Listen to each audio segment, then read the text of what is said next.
Foundation কৰিছোঁ। এইটো খুব ভাল।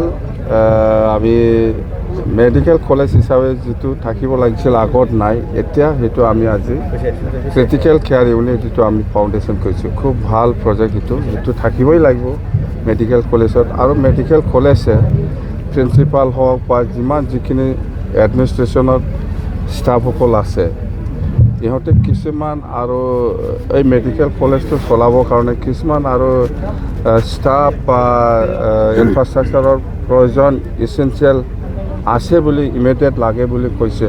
তো সেইখিনি গোটেই কথা লৈ পেলাই মই CM ছাৰৰ লগত একবাৰ এই মেছেজটো দিম আৰু বহিম।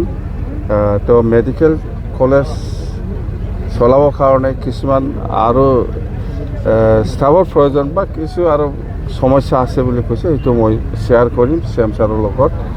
আৰু ছেকেণ্ডত আমাৰ কোকৰাঝাৰ ইউনিভাৰ্চিটিত যিটো এডমিনিষ্ট্ৰেটিভ বিল্ডিং, সেই হৰিণাগুৰিত আমি ফাউণ্ডেশ্যন কৰিছোঁ, খুব ভাল।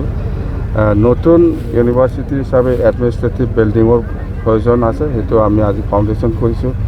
লাষ্টত এতিয়া আমি ডিজিটেল ষ্টুডিঅ', তো যিসকল কালচাৰৰ লগত ৰিলেটেড, ইহঁতৰ কিছু এটা হ'লেও আমি সমাধান কৰি দিব পাৰে নেকি, সেইটো ভাবি পেলাই আমি এই ডিজিটেল ষ্টুডিঅ'টো আমি ইয়াত আমি হালাৰদুৱালত আমি ফাউণ্ডেশ্যন কৰিছোঁ।